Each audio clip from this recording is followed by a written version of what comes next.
And now for something completely different. He's knocked the phone over. Okay. Ah, now I can hear you. There we go. Nice, nice. Can you hear me now? Hi, everybody. Modern technology. Hi, Bradley. When we started, we used to use like the cups with the strings through them, like the tin cans.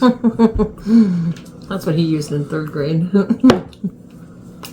And I said, oh, them phones are gonna like ruin this generation, I tell you. We used to use tin cans when we were kids. Remember having walkie-talkies, like the cheapest ones? Yeah, we used to have And those. still couldn't hear through them. It was like... We've tried the cup and the string thing, too, and it actually works, you know, so it's kind of cool. Well, that's all you had in River Valley. From bedroom to bedroom, you know, a little string in the cup. We could talk to each other at night. You could hear a cow move for 10 miles away. I don't know why you need a cup and a string. Actually, you could hear my grandmother calling the cows from the other side of town. Vita, Vita, Vita. That's true, actually. Is that a French cat call? Vita. Oh, it just means like, come on, come on. Oh, okay. Yeah, she used to yell that when the cows would listen. They'd always come in, you know. So yeah, That's funny. yeah, Ah, the good old days. yeah. Now, where are we? I don't know. Yeah. We're in That the was our bad old days. That was our story so far. Yes, so Your far. story. My grandmother's story so far. Okay, so Okay. we're going to do Still Game, the story so far. Now, we are going to continue on with the seasons 7, 8, and 9, Yes. but I did test it, and it was blocked in Canada. It wasn't blocked here, like we were able to watch it, but when I blocked from posted us posting it. I posted a tester, which I can do, and it says blocked in the UK, which is... And Scotland or Ireland rather. Yeah. It's not blocked anywhere else, which is kind of your audience you want it to see It's for like, the what most the part. heck? So that's just the way it goes sometimes. Yeah. It seems to vary country to country. I know a lot of people said, well, this guy got it through and this guy did this. But Maybe he's not from Canada. yeah, the Commonwealth is a little bit different. They have different rules. So, and YouTube follows that. So It is what it is. usually the creator that puts it on, which in this case would be BBC for the last 3 seasons, they set the rules for YouTube. They say, we'll show it here, but we don't want it shown here. So that's how it works, kind of. Which is kind of silly, but whatever. You got to respect it, I suppose. So we'll put it on Patreon. For free. And I'll set up a link to that for you guys. Don't tell anybody. Why are we whispering? I don't know. Because YouTube can hear us. Google Home is taking notes, you know. Can you guys keep a secret? All right, here we go. So All right. the story so far, looking forward to this one. Oh, they have a viola in the back. Ah, she's got clothes Clothes on. on. Ours is a snake. Got the original theme tune on it. Yeah. The opening music's the ultimate. Oh, there it's coming on. So if you're in the kitchen, or if you're upstairs, or if you're out in the garden, it's almost like a signal that you have to run to the TV. Do you mind what this place used to be like when they built it at first? Craig Lang, developing for the future. Aye, aye. Craig Lang, modernity beckons. Craig Lang, tomorrow's already here. Craig Lang. Shite hole. I've shown it to lots of my English chums and people from all over Robbie Britain. Coltrane. And they absolutely get it. So although the fact that you tend to think of it as utterly Glaswegian, there's one or two things they miss, wee references and stuff, but Yeah. it travels incredibly well. It's just hilarious. And that's the beginning and the end of it. We get it. What I love about Still Game is it's not just about Glasgow, it's not just about Scotland, actually. It could be anywhere. Victor and Jack could live in Vladivostok. I'll bet you there are Canada. Victor and Jacks in Vladivostok Yeah. or Idaho or somewhere. What do you make of this weather, Eric? And the ground's all slippy, I know. I nearly went my arse there. Oh, it's a pair of these you're wanting. Permagrip soles, Timpsons, 1999. Is that right? Ah, you've got to take care of yourself at our age, you know. Come here. It's funny now as it was before. Jesus, he's all right. Watch your feet, Jack. It's slippy. It's a pair of these you're wanting. Permagrip, 1999. What amount of Oh, that boy at Simpson's getting kicked squarely in the nuts. Farmer Q. The thing that strikes me about Ford and Greg is that they are in that mould of the classic double act, like Laurel and Hardy, like Morecambe and Wise, like the two Ronnies. Oh yeah, totally. Somehow, sometimes, very rarely I think, fate brings two people together for a reason. And those two happen to meet up and happen to create a third person, if you like, a third thing. And it's this amazing explosion of talent, the fact that they write, the fact that they perform, and basically the fact that they're very, very funny together. They're great as individuals, but together there's something special happens.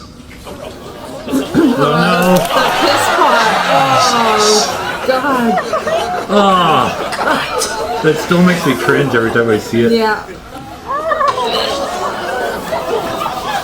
I know it's not actually pee, It but doesn't matter. Jesus. It's all cloudy. Can't even see the bottom.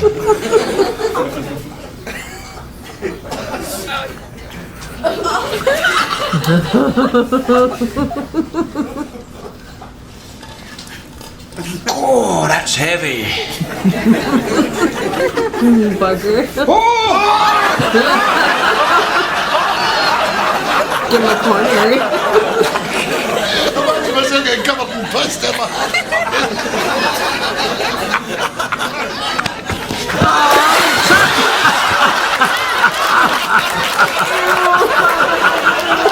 His eyes are all in the back of his head.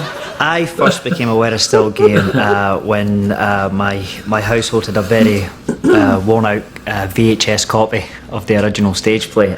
Showing my age a bit there. Was a cat saved a woman's life. Something about the gas being left on and the cat fetched the police.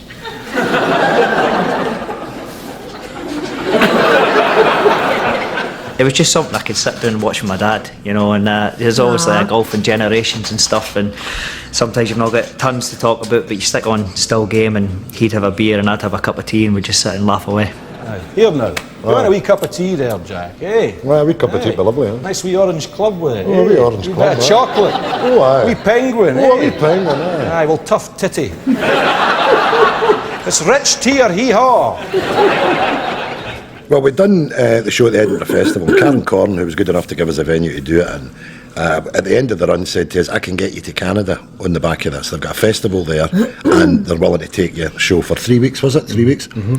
So we get there. Now, the set only involved a stinking old carpet, a hoover, a horrible old three-piece suite and a sideboard. That was it, and a box for a television. So we thought we can get most of that over there. We'll be able to pick that up for our props department over there. However, what we'll not be able to get is a hoover, which was a pivotal moment in the show, like the one we had in the show. What are you doing with that? Well, sorry, it's got wheels on it. There you are. Right, get that plugged in there. Right. You have to remember we were always winding each other up here. We said to Paul, you'll need to bring a hoover and take it to Canada. And he's went, nah, no Hoover and an old Hoover Junior all the way to Canada. They don't have hoovers over there like that. No, they don't have hoovers like that. We said, you know, you'll never be able to get. They hoover different over there. They do different. So can you bring yours? So he's right up to the last minute with no idea he was going to show up with a hoover. We're standing at the airport waiting for him, right, and he turns up. Well, you know the way when you lift him on the stair, comes out the minute. He's up in the and to check in. Oh, to check it in, and they wanted to know what it was and where it was going and all that. You know, his life was a misery. But it wasn't until we landed we actually got there and realised we did need the hoover. The Canadians don't have Hoover Juniors, they don't have them. So you're going out there, right? And there they are, the wee bastards, right? And they say, right, give your pension book, right? Well, you just give them a wee nip with this. On your way. Right, 2 weeks, he's a shot. Wait a minute, I've not a shot of myself. Let me yet. see the thing. No, hold on a minute. Jack, go and just... Oh, Jesus Christ, big the oh no, I've killed him, oh Jesus. you bloody clown, what are you doing? Oh, you've come back, thank Christ. I thought I'd killed you. Jesus, Jack, what happened to me? Oh, this bloody thing. I didn't realise the voltage was so high. It's all right, it's all right. You wanted to know. Help us up here. Oh, I'm sorry. Come on then.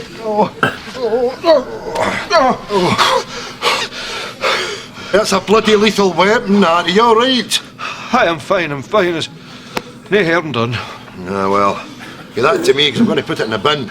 All right. There you are.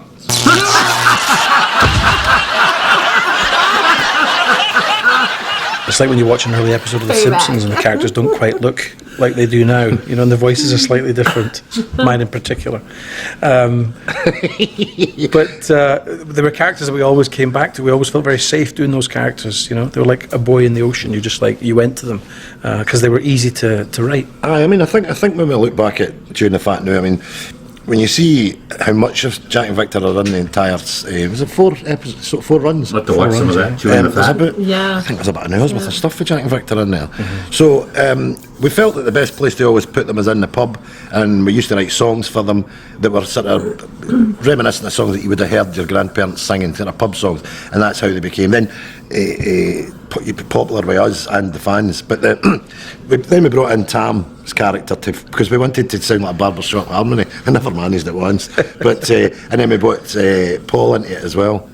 If you're going to break a heart, be sure to break a fat girl's heart. They're bigger, much bigger.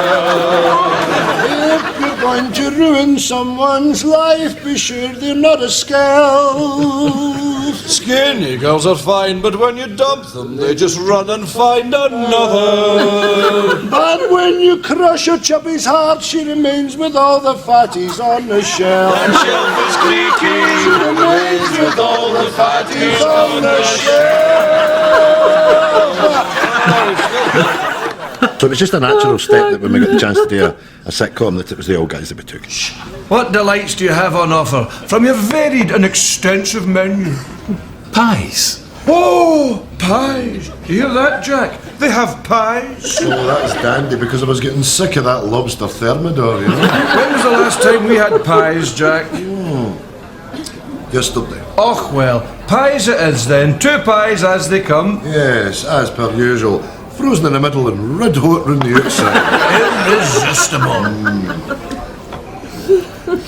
Tam, could you go a pie? Oh, God. Aye, a pie, aye. Aye. We'll come back tomorrow and get it out of there. There's a joke, actually. There's a joke that sums up actors perfectly. And it's, how many actors does it take to change a light bulb? 2. One to change the bulb, and the other one to say, I could have done that. But with Ford and Greg, that's one of the few things that I've never thought. Because I watch them and I go, actually, I couldn't do that. I couldn't be as good as that. And I don't know anybody else that could be as good as that.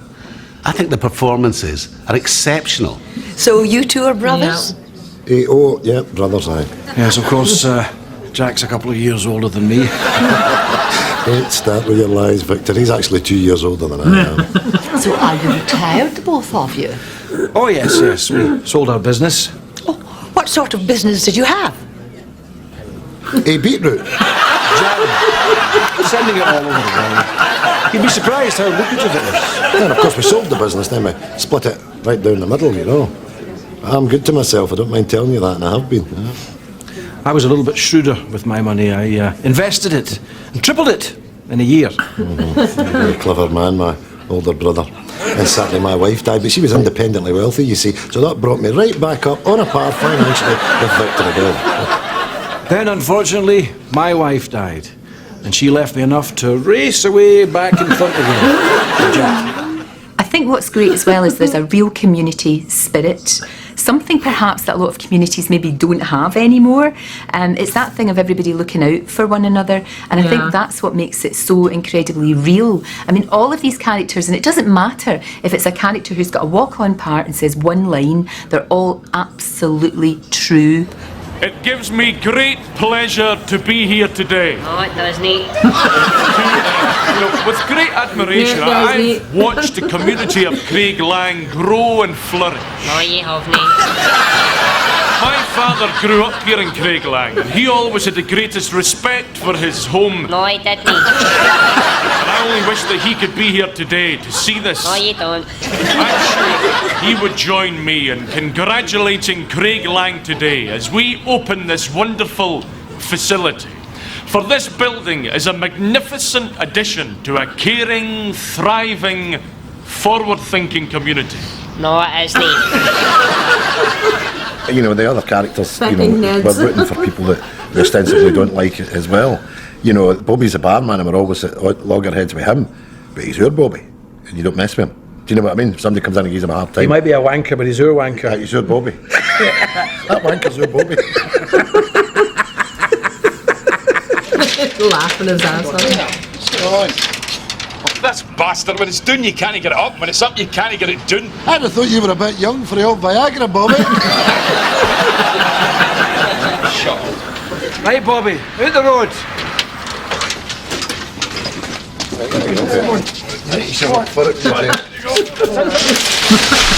Bloody thing's lethal. It's got a life of its own. Hello.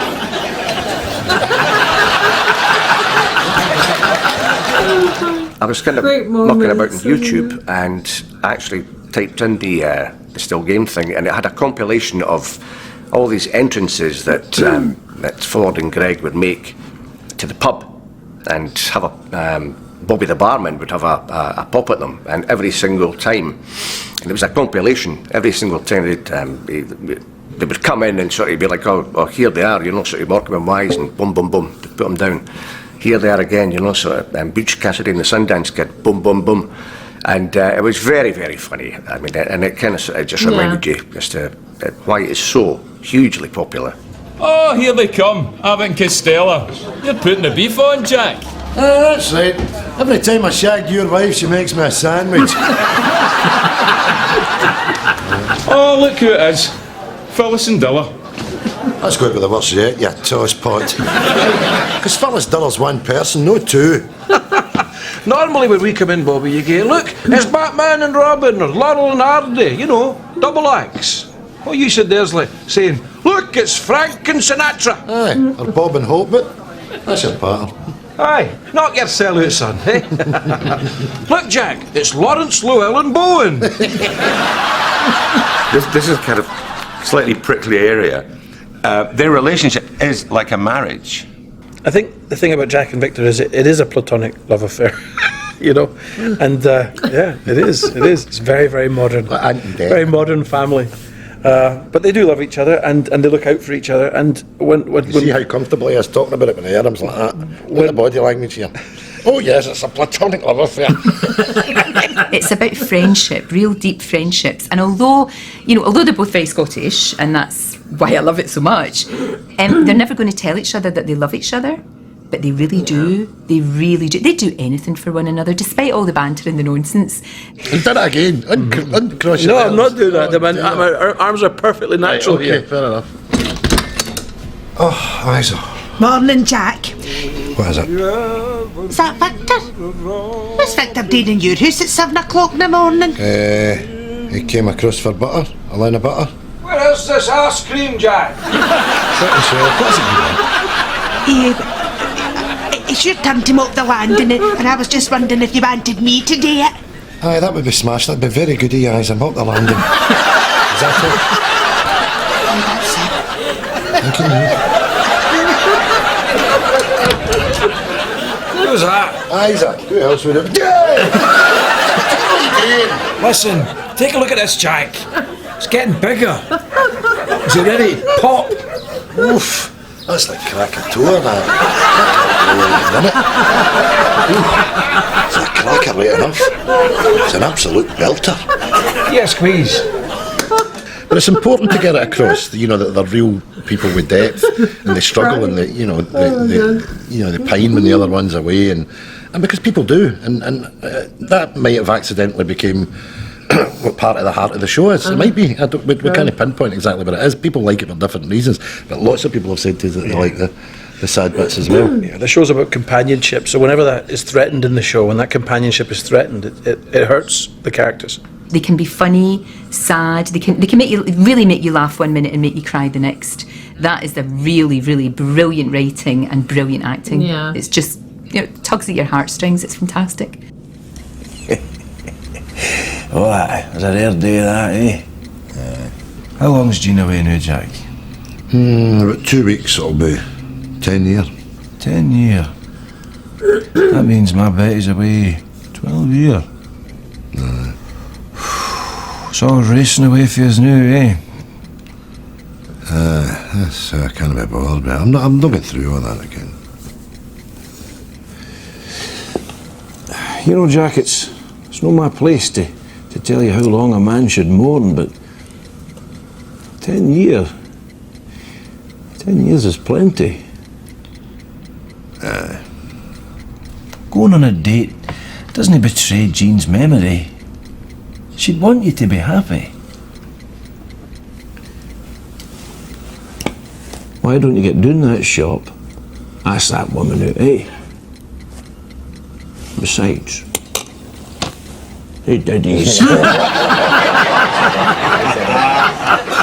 My first appearance in Still Game was as Edith, and I was a blind date to Victor. Jack had asked Barbara, who played by the lovely Eileen She is McCall. nice looking, Played anyway. Barbara, and I played her Better looking sister, than a character. Edith. Now, they didn't know what I looked like. I remember we Doesn't were look filming, we bad. came in the bus, and Jack and Victor were waiting at the bus stop. This is bloody torture. Hello, Jack. Hello, Victor. This is my sister. Edith.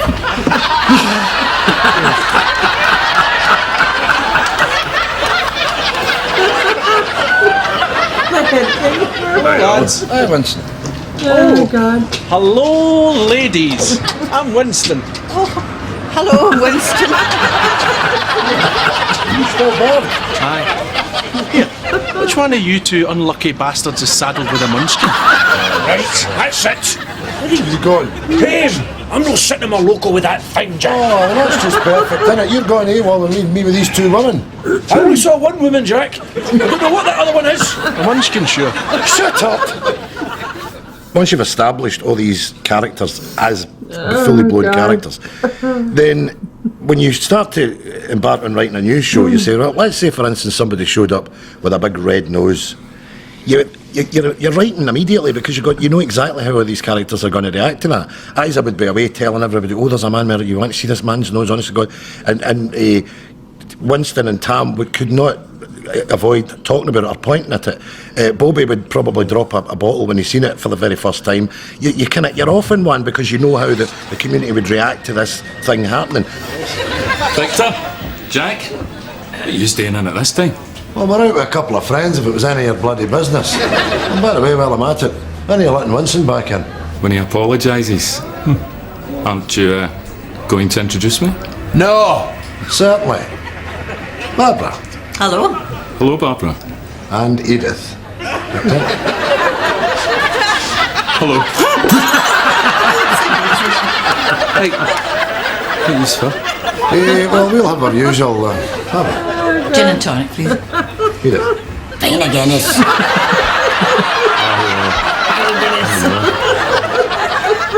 So after the date, love they that. go away and they go to the bus stop to go home. And Barbara, Eileen McCallum, she kisses Jack, and then my character Edith goes to kiss Greg. That's so funny. See you soon then, Jack.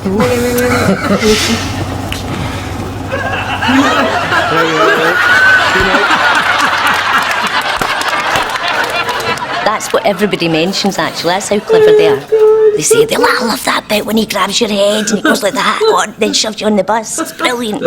So I just remember that. That was just so funny. Really funny. That was funny. The one scene I was ever in It's Still hilarious. Game was I was playing a character called Martin, and it's a 30-second, 40-second scene, and his mother has bought Empire biscuits instead of snowballs, and he loses the rag. I'm not wanting an my Empire God. biscuit, I'm wanting a snowball. No snowballs? Yeah. You stupid... Oh, cow! Relax, Martin. You've got an Empire biscuit. I'm not wanting an Empire biscuit! I'm wanting a snowball! Taxi!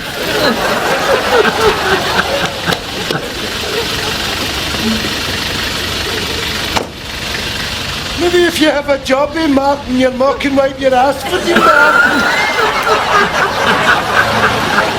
And I get that shouted at me at least once a week. Oh, no. To this day, by people. And I can never remember what they're talking about. It takes me by surprise every single time. But if you've sneezed in still game, it stays with you for the rest of eternity. And I'm very proud of it. It's great. When I came up to Scotland, it would be fair to say, and I don't think I'm exaggerating, that of the people who come up to see it, hey, big man, I saw you in. It's more than 9 out of 10 times. Is that it's the big Guinness? Steering me doing it. Okay, yeah. Well, I'm just under Right, 6'6", and I think I had heels on, which were maybe 4 or 5 inches. So I must have been 6'10", and then I had a hat on top of that. So I must have been somewhere near 7 feet. Jesus. I felt huge. 6'6", holy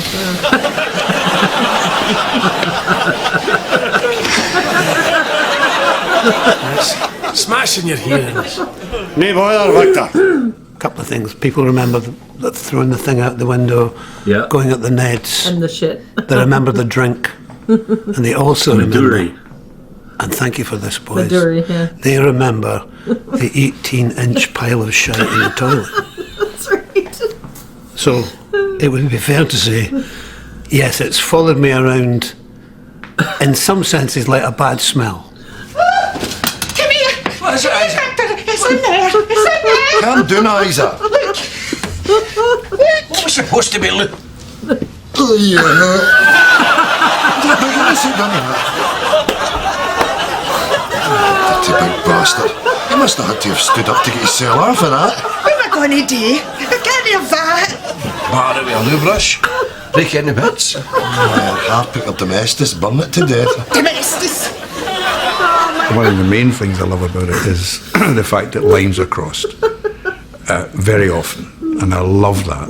I love it because what is also obvious and evident is that underneath that kind of broad, very broad, over the line humour, they're decent people. I mean, a lot of the characters we've got are based on people. Mine's is my Uncle Barney, Greg's is his grandfather Sammy, Tam is based on a friend of mine, Martin, I'll say his surname, Kane, who's very miserable. But, you know, so we're just drawing for people that we know and, you know, planting it on the other people. 300, not a halfpenny less. Right, Tam, you heard the man. 300 quid. I've got him out of barrel here. I'm the only bidder. I'll say 150. You hell, you miserable bastard. You listen to me. This is your chance to do the right thing. Be generous. The car's worth 300. You've got that in your pocket. Now give Victor his money.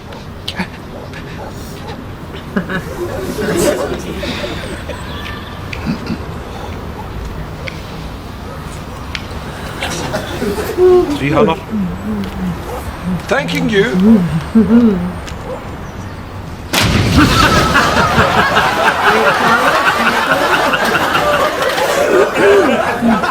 I think as characters go, they do have their traits and they can be exaggerated as they would be in any sort of drama, but the characters themselves are funny and they're sad at times because they're real. I think that's the fact.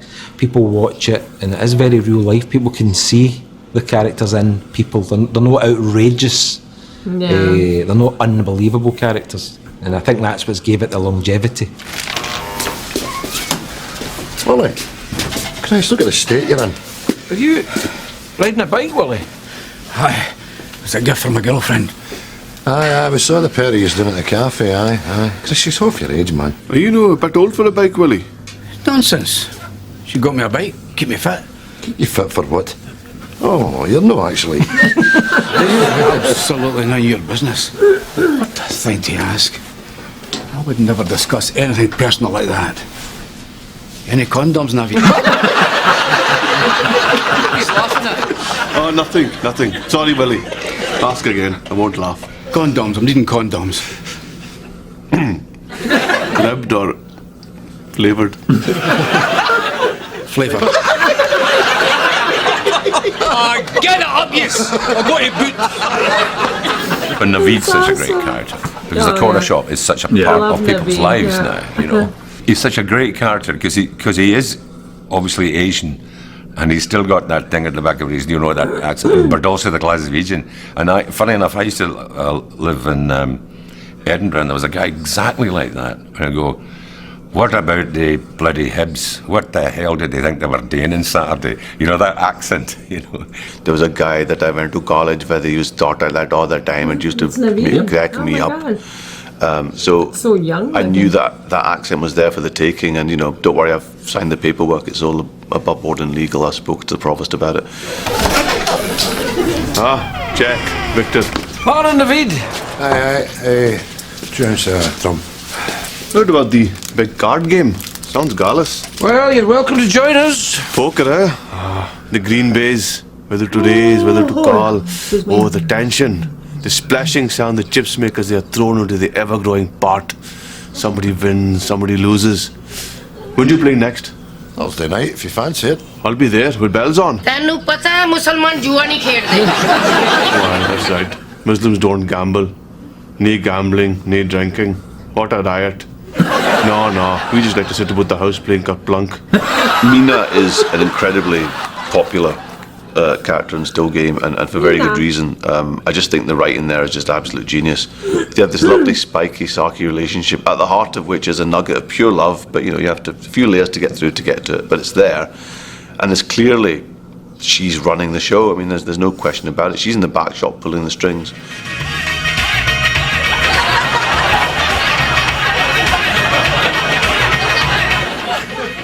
ਪਾਗਲਾ ਮੈਂ ਤੈਨੂੰ ਵੇਖ ਰਹੀ ਹਾਂ ਡੱਬੇ ਵਾਲੀ machine Have a good scratch, Mina. You just got all the moves, huh? ਆਹੋ ਤੂੰ ਕਰ ਸਕਣਾ ਹੈ ਮੇਰੀ ਕੱਚੀ ਵੀ ਚੱਲੀਆਂ ਮਾਰਦੀ ਪਈ Aye, just because you can't dance your back, go.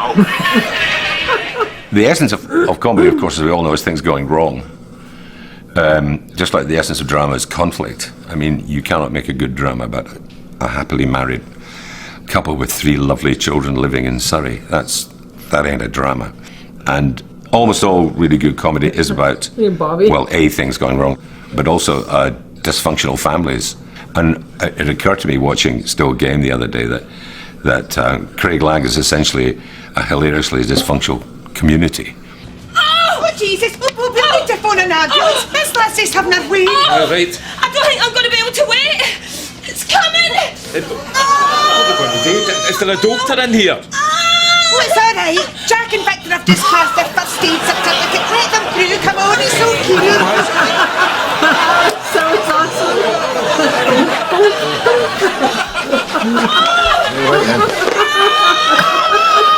Is that the heat? What are you so high?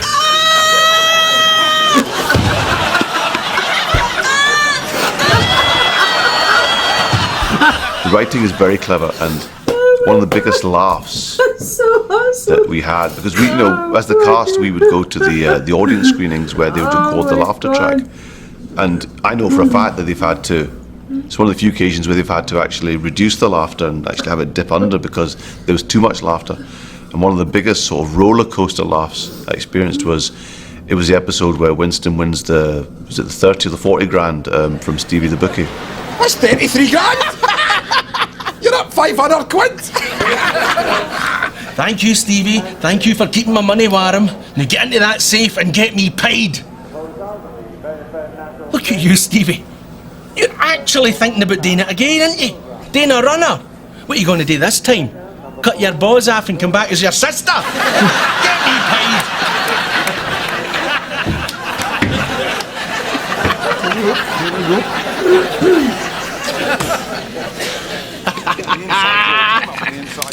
Thank you, Stevie. Kiss it in the leg. The thing about sitcom is that you have to get back to the place you were at the beginning. You're at the start point, and whatever happens. The A story, the B story takes you somewhere, but you have to get back. I mean, that's the whole point. Is in a sitcom you're sort of trapped, and you need to get back to being trapped so you can carry that on. So you've got maybe a minute to go left of this episode of Still Game. Winston's 30 grand richer, and you're thinking, well, what's going to happen now? He's 30 grand richer. Has everything changed? You're not going to do anything silly with that money now, are you? No danger. Oh, but his face though. It was as if I'd planted one right in his balls. Boof! Right in the Niagara Falls. Boof! Right in the Costa del Sols. Right in the Vina McCalls. Boof!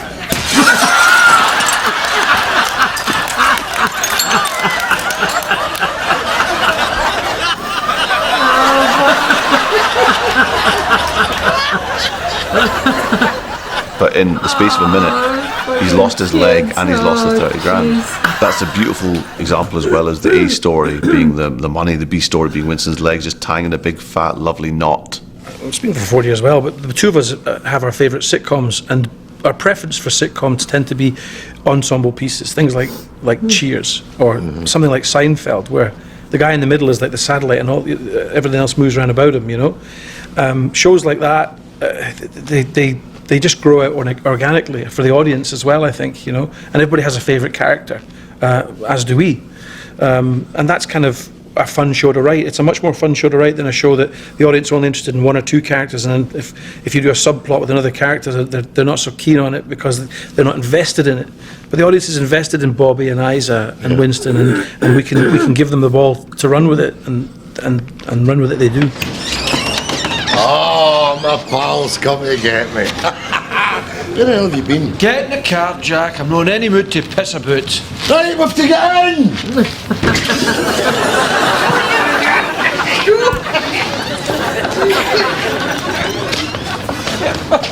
Wait a bloody minute.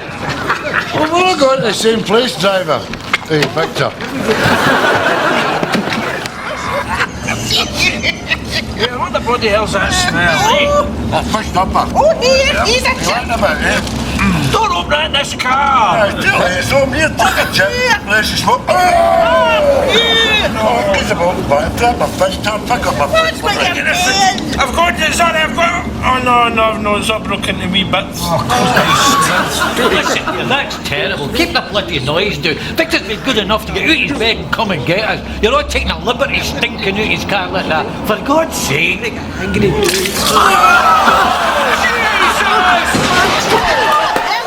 I think one of the main strengths is that it is a team effort. All of us together make the show. And everybody's got different favourite characters. Some people will say, oh, I love Isa, she's just like my next door neighbour, or I love Naveed, or I love Tam, whoever. And I think the boys have been generous in that they don't always write themselves the best lines. Sometimes some of my favourite lines are other people's, and it's, you know, a lot of writers wouldn't do that. They would keep all the best lines for themselves. It wasn't really always about generosity, though, because Ford and I had a lot of hangovers during those shows, and it was always good to get the other cast members to take the bulk of the weight of the episode and carry us. And I remember one time there was an episode that was 27 minutes long, and Colin Gilbert came to us and went, you need 2 minutes. And we were like, well, I'm not writing a new piece to learn for 2 minutes. And we got Jane McCarry, we wrote her a monologue in the lift, and it's that scene from the lift where she guesses where Jack and Victor are going to go just by the way they're dressed, and we don't say a word. And we gave it to Jane half an hour before we filmed it. Went, that's going in love in about half an hour, so if you could learn that. And she went, fine. And she learned it and did it in one take. One take. That's what she's like. That's awesome. Oh, look at you two. Oh, done up smart. Nice jackets. Where you's gone? Well, you're not going to the Klansman, no turned out like that. Must be somewhere good, eh? Somewhere special. Eh? What would that be? What would the reason be? A wedding? No, it's not a wedding. You'd have buttonholes on for a wedding. It's not a funeral because of the tie. And it's not a court case. I'd have heard about that one. It's a day out somewhere. Somewhere that isn't a Craig Lang. It's a tune. It's a tune, isn't it? I know where you're going. But why? Are you celebrating something? Your birthday? No. Two old pals going into the tune. Two old pals celebrating. Celebrating just being old pals. That's it, isn't it? What an anniversary. Ooh, that's it, isn't it? That's awesome. She's creepy with that. She gives me fear. She is a joy to play. Oh, God. First of all, because you're always comfortable. You know where you are with Isa. You've got polyester, layers of cheap wool, and a comfortable shoe. Oh, See you, Isa. Where you off to? Navids. I'm away to do my shift. That was close. You got off lately there. Tinson, I'm glad I caught you there. I completely forgot to tell you. Tell me what, Isa? Well, I never buy the Times. There's usually nothing in it you haven't read in the real papers. Just the same old news again later on. Rubbish, really. And there's no point buying twice for it. Anyhow, don't ask me why, but I bought one. And I was fucking afraid of something like to do. What are you doing, Winston? I'm trying to fast forward you to the punchline. Get to the end of the story. I was flicking through it. The end. And the intimation set. The end, mind. Wally McIntosh is dead. Thank you. Although at times they do horrible things to Isa, or they'll say horrible things, they always have her back. You know, they decorated her flat for her. They, you know, when she was trying to get rid of Harry, Winston, who doesn't have a great deal of time for Isa, still came and looked after Isa, pretended to go to bed with her and everything, which is one of my favourite scenes. Because when we were filming it, we had to do about 20 takes because we kept laughing, and he fell out the bed and hit his head. Isa, sweetheart. Oh, God, that's funny. Jesus.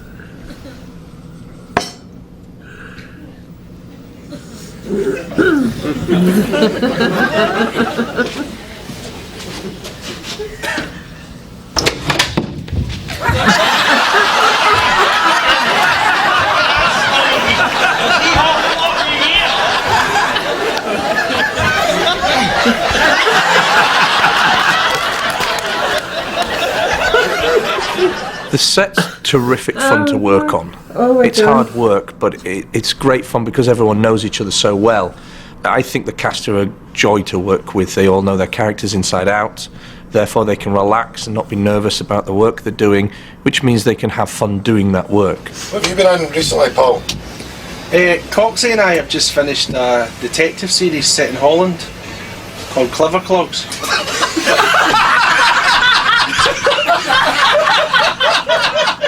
When we were filming Tiger, a lot of the same crew would finish Tiger and go and work on Still Game. They seemed to fit in together, and they would all go off and they would come back to start filming again in Tiger, and they would come back with all these amazing stories about what a laugh they had on the set of Still Game. There was so many carry-ons, wind-ups. They even had quizzes at lunchtime. Whereas on the set of Tiger, all I had was Alex Norton snoring in the corner of the trailer.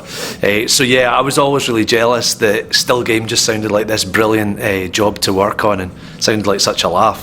Whereas all we did was pull dead bodies out of bin bags in the Garscube Road. Oh! Oh, Jesus. No, this way! In the boat, you diddy! Oh, Christ! Bag it up! Yous are dead! They will look dead! That was our picnic, your dick! Skis were beer! We drank it all! And it was delicious! Stop that now. You're just annoying him. Do you know what we've got to do, yous? No! See if you hum it! I'll try and play it! Well, subtlety didn't really come into it with Still Game. I got a phone call from my agent saying that the director of Still Game would like to meet me, and I went along to see Michael Hines, and he gently explained that the character was one who had almost superhuman hearing. Hearing, of course, ears. Here, Victor, don't be annoying him. As old as he is, he's still bloody handy, and he is doing us a favour. Look, let's just not be hanging about sitting there while he rattles on about the war. Shut up, he'll hear you. Oh, I can hear through bloody walls and on now. Aye, I can. Victor, what can I do for you? But when I was about 17, a casting director in London said to me, "Oh, my dear boy, you will get nowhere in this business if you don't have your ears pinned back." Fortunately, I didn't pay any attention to that, because if I had, I would never have been in Still Game. Never been Shug the Lug. So, of course, I turn up at makeup and wardrobe on the first day. The wardrobe is not very complicated. Makeup, I thought, well, I'm one of the oldest people in the show. Most of the other guys are aging up. I'm playing my own age, so they maybe just have to put a few wee lines on me. And then suddenly Julie Doric Keenan comes out with a huge pair of rubber ears, Ignominy, as if they're not big enough, they're going to put rubber ears on They it put as more well. on. Oh, Jamie. But there's a box That's in awesome. makeup at the comedy unit that just says Shugs Lugs. I think that's rather nice. Shuggy! Whoa, what you doing? What you doing? You only come over and blow the tits off us about Timbrook. Right enough, prick. Who do you suppose is in the bag? The guy buys that shitey breed, you know, snappy shopper. 22 pence a loaf. That's because he's a miserable old bastard, Sunblast! Best gear!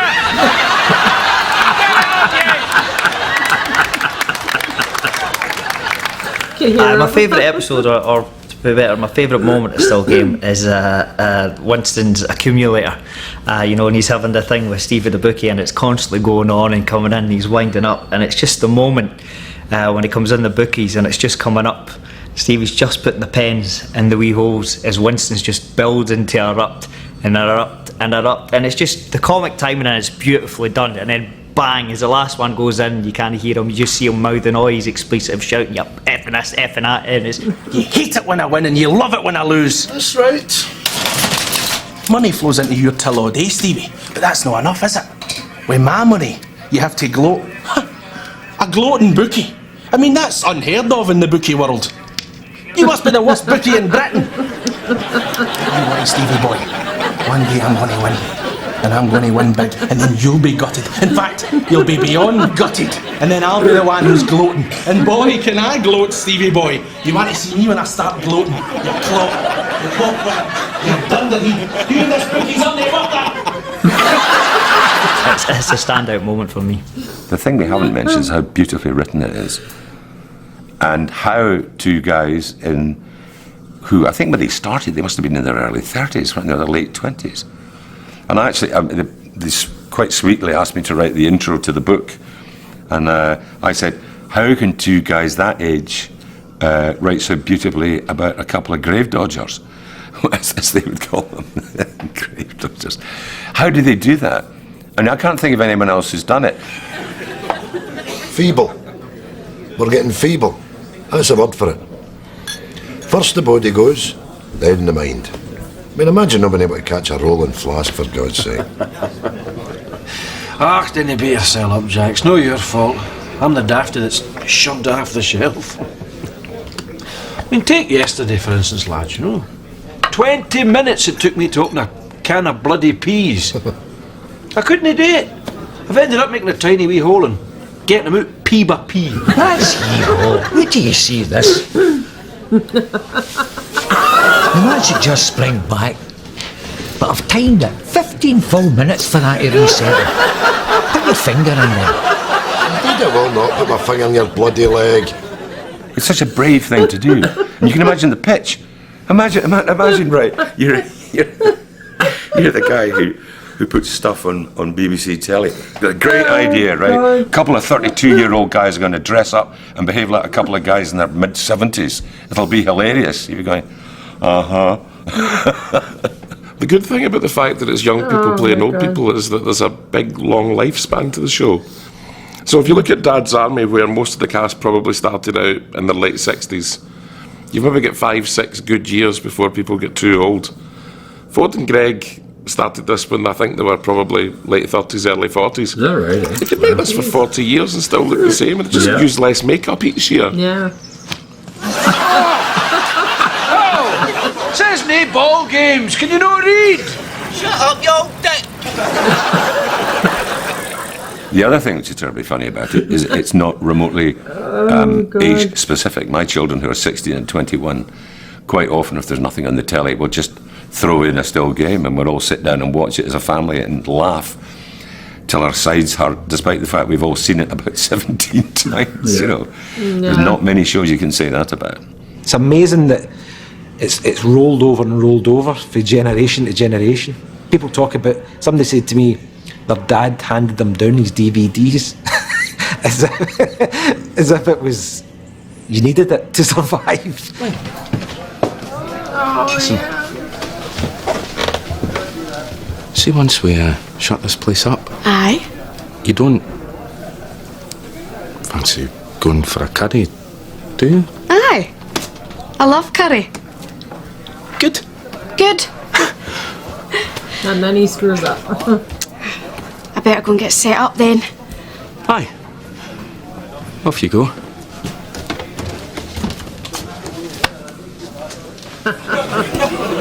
What an idiot.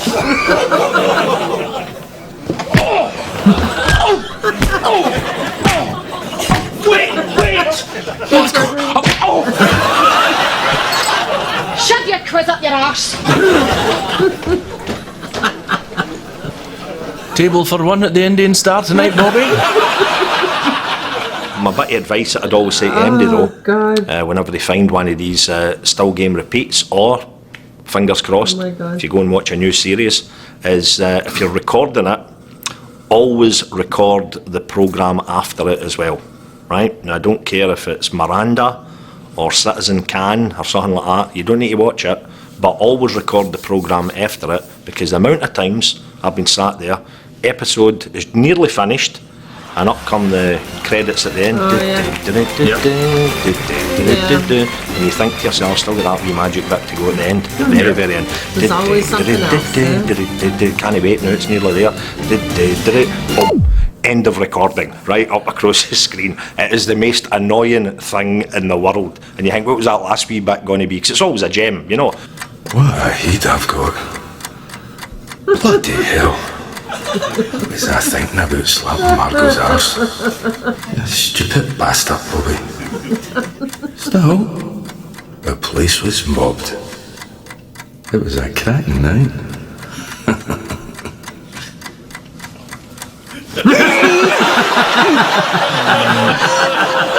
Dorothy Paul was in Still Game. She played Frances, my wife's sister, and she was interested in me in that way, you know. And I too was very interested in her. Very attractive woman, Dorothy Paul. When I was offered this part, I was absolutely thrilled. Imagine being offered the part of the romantic interest. Me, eh? And especially working with Tam, because, I mean, Tam's a youngster, but he plays the part so well, you just feel you're with somebody of your own age. It was exciting. It was exciting for an old man. I'll just get you a tea for the bus, Molly. Well, I'll come with you then. Don't be stupid, you've got the case. You stay and keep Molly company. All right, so. What's the matter, Tam? Do you not want to be alone with me? That's the problem, see? I want to be alone with you. Tonight, tomorrow night, for the rest of my life. Your tight-fistedness drives me crazy, sweetheart. Gets me harder than the crossword in the Herald. But this wedding band says we can never be. I'm married to your sister, Molly. Any feelings I have for you ain't worth the hill of beans. Got your tin of sweeties and all, Molly. Thanks. Now, you look after yourself. Here's one last freebie for you, Tam.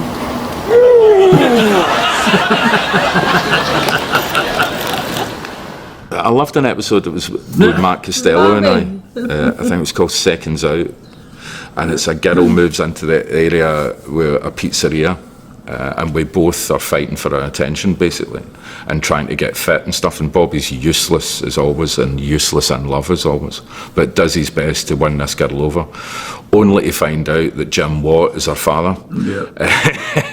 Which we find out at the very end of the episode, because we're going to fight over her, and you can imagine how that pans out. So they sent a script through, and true enough, it was an old, worn-out, retired boxer they'd written the part, but it was myself. I had to play myself in it. So I thought, well, surely I can manage that. In my acting debut, I can play myself. So I did that. And, you know, it's one of the best decisions I've ever made. It was great fun. The whole experience was terrific. I loved every bit of it. The cast were terrific, you know, and everything about it. I thoroughly enjoyed it. Now, these two fighters are going to battle it out over 3 rounds to settle an argument to find out who gets to take out some wee lassie. Now, they're not professionals, as you'll soon realise, but I tell you, she must be some bit of stuff if these two fellas are willing to go toe to toe for her. She's got great tits. And after this fight, they're going to be my tits. Now, are you boys sure you want to do this? Listen, Jim, if you'd seen this bit of gear, you'd pull the gloves on and all. Don't take our word for it, Jim. There she's there. Look, would you no walk out of broken glass for a half hour with that, eh? Stacey. Hello, Dad. Stacey.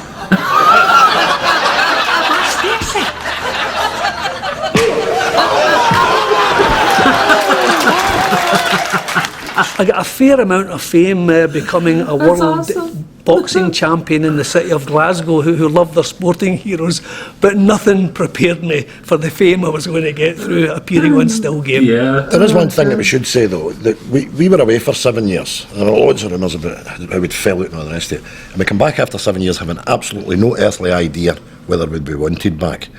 And the audience just completely embraced the fact that we were back and just jumped all over us. That's a fantastic feeling, isn't it? Oh, it's absolutely fantastic. It's great. I mean, 7 years would have killed any other show. Still Game fans are amazing, absolutely amazing. We got the tattoos because I'm a massive fan of Still Game. Yeah, I did go through 6 hours of pain to get these tattoos, but it was well worth it. I mean, what better way to honour Still Game than to get Jack and Victor onto my thighs? Even still to this day, my wife doesn't even know how much I paid for them. Question 1 is, what is Tam's wife called? Still Game's the best Scottish comedy that's ever been created. Question 2. It makes me feel pretty nostalgic thinking back to when I was younger growing up with Still Game. Yeah. Most excellent show. It's brilliant. It's just Glasgow humour. It's absolutely brilliant. Would you? What about you? Typical Scottish humour. Everybody in Scotland just gets it. Yeah, I know. It's not even been on for a few years, and yet, any time it's on BBC One, everybody's like, right, that's what I'm watching. It's hilarious. Facebook news feed is just full of people. Still Game's brilliant. I can see that.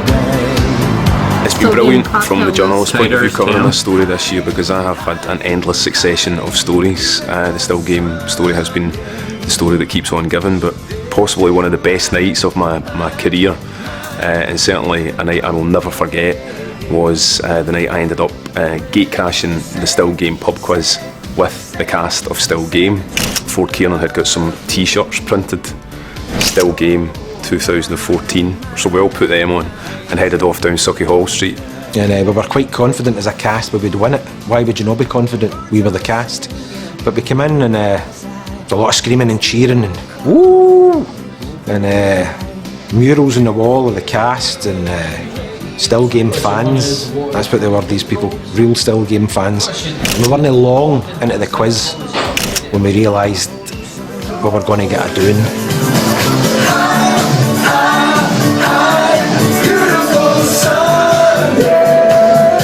It was a pretty mental night. By the end of it, everyone was up dancing in the slosh. Ford Keenan was in the sound booth singing. It was a mental night, and one we won't forget. Whoa, my, it's a beautiful day. The fantastic thing about the way these dates were extended, they were extended from September into October, and then they were extended back the way, at the start of the run, because the demand was so high, was that they knocked U2 out of playing at the Hydro, so one of the world's biggest rock bands. Were stymied by Still Game. They were knocked out of playing this enormous venue in a big showpiece concert. The Hydro by show two we old men watched. in their flat caps. It's fantastic. That's freaking awesome.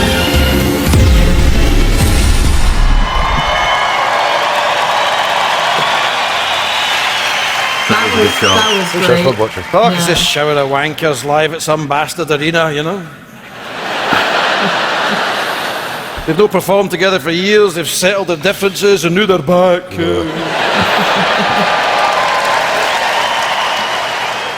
Back to wring the last bit of sweetness out of for cold hard cash, eh? They must think we're daft. Only a mug would pay to see a bunch of pensioners staggering about the stage, Oh, God. Monty Python. Aye. That's what we're really humbled about, the fact that the audience have been so faithful to us and continue to be. It was the biggest and greatest affirmation we could have ever hoped for. But it also told us, and we discovered about the show, that we could go 7 years without having to see or speak to each other. Aye. So I'll see you in 7 years, you git. Yeah. Thanks very much. Shake my hand. One small step for a one-legged man. One giant leap for Craig Lang! We're back! Oh, yeah.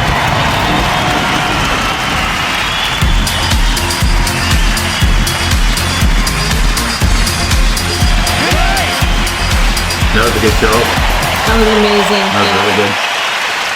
That was so funny. So, well, there you are. That flew by for me. Flew by for you. It really did. It only seemed like an hour.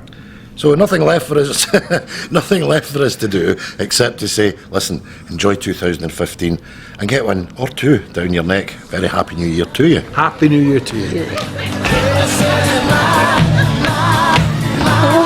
The slosh. I love the slosh. Watch my bag, Tam.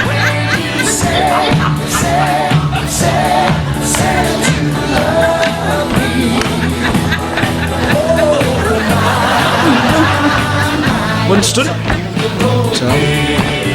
You know a slosh man? No, but I'm merry a dashing white sergeant.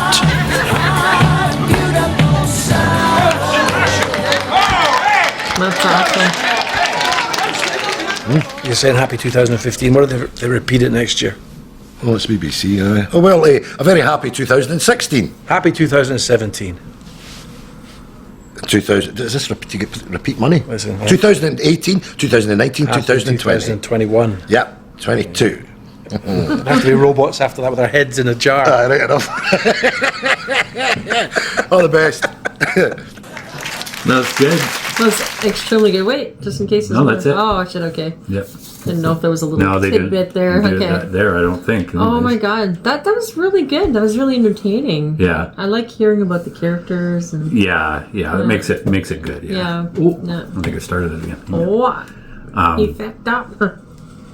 I kind Oh of my wish. god, I was laughing so hard I was crying there. I wish Canada had better sitcoms. To be honest, like, Yeah.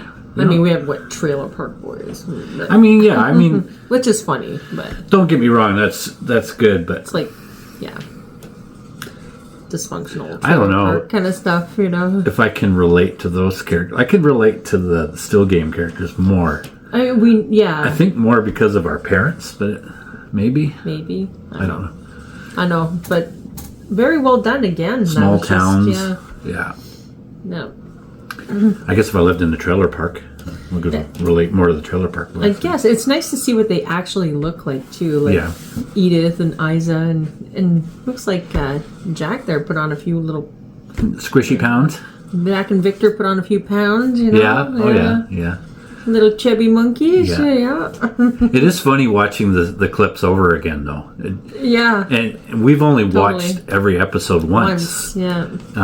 Same with the other stuff too, like even like Father Ted and that. It's like, But I would totally watch it again. but yeah. kind of confirms when you watch it again, you still laugh just as much, you know, even though you know it's coming. Yep. It's still funny. Like, Because it's freaking hilarious. and that's good. Well, we're going to carry on, and like I On said, to the last 3 series. Yeah. we'll put them on the other on Patreon for you guys, and Yep. hopefully you will For free. go there and enjoy them. Yeah, we'll put those on for free. Yeah.